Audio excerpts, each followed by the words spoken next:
नमस्कार, tasty bite recipe या चॅनलमध्ये सर्वांचे खूप खूप स्वागत आहे।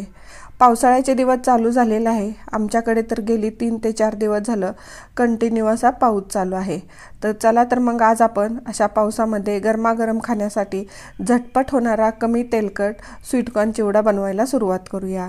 यासाठी इथे मी 2 स्वीटकॉर्न घेतलेले आहेत। आता हे स्वीटकॉर्न सोलून घेणार आहे। स्वीटकॉर्न सोलून घेतल्यानंतर याचे दाणे मी काढून घेतलेले आहेत। बघा इथे या प्लेटमध्ये मी सर्व दाणे काढून घेतलेले आहे। आता गॅसवरती कढई गरम करायला ठेवलेली आहे। कढई गरम झाली की त्यामध्ये सोलून घेतलेले स्वीटकॉर्नचे सर्व दाणे घालून घ्यायचे आहे आणि गॅसची फ्लेम लो ठेवून आपल्याला सतत हलवत हे दाणे भाजून घ्यायचे आहे। जर गॅसची फ्लेम फुल ठेवून आपण हे दाणे भाजले तर ते वरून करपले जातात आणि आतून कच्चे राहतात। यासाठी आपल्याला गॅसची फ्लेम लो ठेवूनच आपल्याला हे मस्त असे भाजून घ्यायचे आहेत। अशाच नवनवीन रेसिपी पाहण्यासाठी टेस्टी बाईट रेसिपी या चॅनलवर तुम्ही नवीन असाल तर सबस्क्राइब करा। सबस्क्राइब केलं असेल तर लाईक आणि शेअर करायला विसरू नका।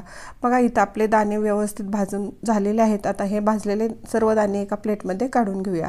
साधारणपणे हे दाणे भाजण्यासाठी आपल्याला 5 ते 6 मिनिट लागतात। आता त्याच कढईमध्ये मी 1 चमचा तेल घातलेला आहे आणि तेल गरम झालं की त्यामध्ये बारीक ठेचलेला 7 ते 8 पाकळ्या लसूण पाकळ्या घातलेल्या आहेत आणि ते आपल्याला छान लालसर होईपर्यंत परतून घ्यायचं आहे।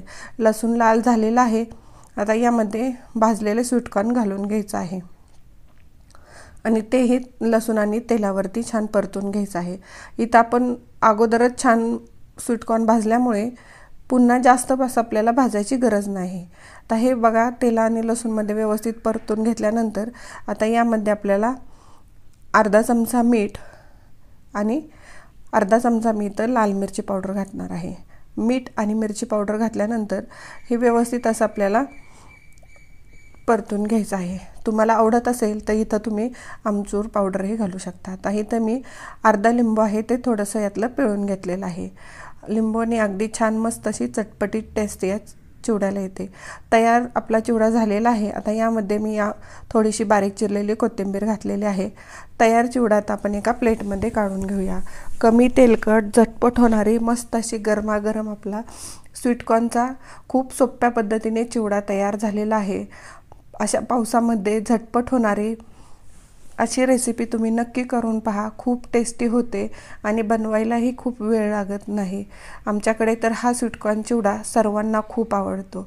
अप्रतिम होतो आणि झटपटही होतो।